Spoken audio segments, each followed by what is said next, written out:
You know, it's like Parks and Recreation. That Ron Swanson's just like meat bun. A hamburger made out of meat on a bun with nothing. Add ketchup if you want. I couldn't care less. Like, this is not that. Does a vegan burger stand any chance against a real thing? I am JD from Nyways. If you love food but want to look and feel great, you're in the right place. Today, we put 2 burgers to the blind test. One with real moo meat. The other, it's Impossible Foods Burger vegan fake meat thing. So, it's a blind test. We've never tried Impossible Foods. Let's get straight to it. Oh, stop. Oh my god. Hey. I have beef on the Impossible. And something that looks like beef, but it's not. Perfect. Thank you. Thank you. So first things first, they look strikingly alike. Look at this. Bring it in close. Actually, where's your patty? I can't even see your fucking patty. It's all cheese. Reveal it. So, okay, so it does look a bit different, but it's quite interesting. Okay, so this is the vegan one right now. This is beef. That's the beef. We're gonna cut them in half. Oh, see, look at that. This is the beef. This is the Impossible Burger, and it legit looks like. That looks exactly like this, actually. Show me. Damn. Turn around. Okay. And you're going to actually blindfold yourself. You have 2 pieces of burger. This is one side. Okay. That's the other. Okay. Okay. So just bite into any and just let it come into rip. A, delicious. I mean, it's a burger.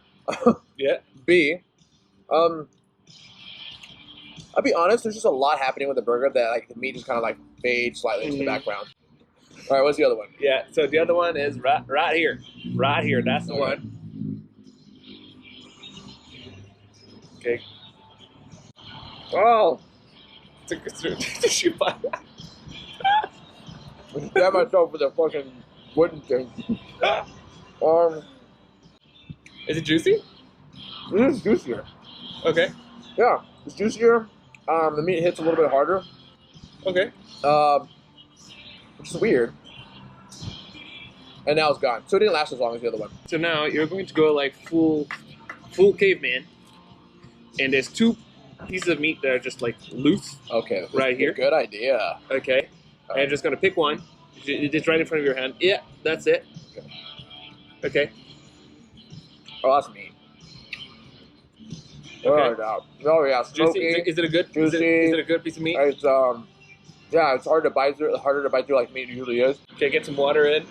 Oh, you've got a salsa shake there. Water's right over here. I'll get. Oh. Right. Water was over there. Oh yeah, that's Impossible for sure. Yeah. You just bite right through it like it's made of a bunch of vegetables. Yeah. Is it good? What's really nice about it though, it's super crispy. Like it's like crispy on the outside, kind of like if you charred something. Yeah. Tough in the center, crispy on the outside. Oh, dude, that's awesome. It actually has a lot of burger flavor. I don't know where they got that burger flavor from. Towards the end, you're like, wait, hold on, was that actually the Impossible Burger? Now that they've been massacred, do you know which one is which? No. Again, without a doubt, visually, they mastered that look.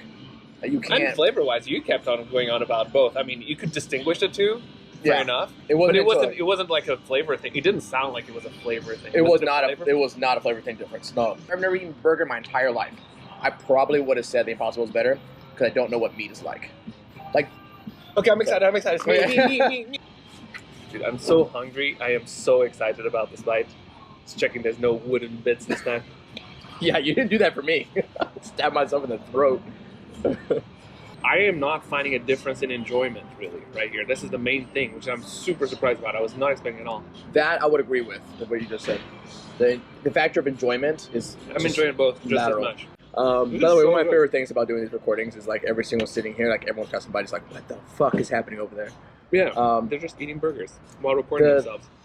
It's like that. What's that Korean trend of like just watching people eat? Have you seen that? I'm not into the kind of stuff that you are, apparently.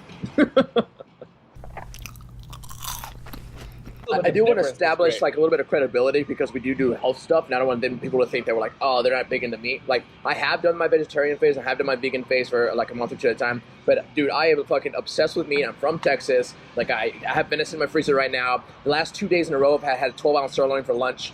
Like, I love meat, so I have to give it props. I really enjoyed this. The negative side of things, I have no idea what's in that. Oh yeah, so it's a long list of stuff. But this is actually something that is really interesting. So, in preparation for this test, a guy that I absolutely love is this French scientist called Hervé Tiss, and he's actually the guy who brought molecular gastronomy into the map. So the basis of molecular cooking, like that Eston Blumenthal and all those guys do. These Beyond Meat and Impossible Foods are very much into this whole thing and theory and field that he's really into, which is he calls node by node cooking. And it's all about going and getting individual components out of wherever is the cheapest you can get them, right? And most efficient you can get them, and combining them to create delightful things. And there's two main benefits there. It's environmentally, it's much better, right? Because effectively your CO2 emissions and water consumption per calorie or per gram of protein, in this case, right, are much lower, so it's much better. But also creatively, you can take this in a much different place, right? Because think about beef, right? Beef, you've got a very few breeds of beef that you can think of, and the flavor differences between them is going to be limited, and then you're limited in the amount of cuts you have. So if you want to create a new breed, it's an ordeal that's going to take you years and years and years. But you can now tweak the flavor of beef, right? And this has been reconstructed from vegetable stuff. This hasn't been like a lab-grown meat yet, which is also like coming up at some point. Yeah, I'm very excited. Interesting. I don't take that view. I'm less excited. I love meat, but I'm also environmentally conscious. So, like I mentioned earlier about having venison in my freezer, like I like things that we need to kill. Like deer is overrun in Texas. It consumes, it destroys a lot of ranches here, tears down fins, consumes a lot of natural resources. They breed like rabbits. So we're just trying to kill them as fast as possible. So you're saying right? that Bambi was actually a happy story in the beginning? Yeah. I was excited. I'm like, woo, hunter. Well, I highly enjoyed both those burgers. Yeah, this is great, man. We should do Burger Day more often. Let's do it. Let's make it happen.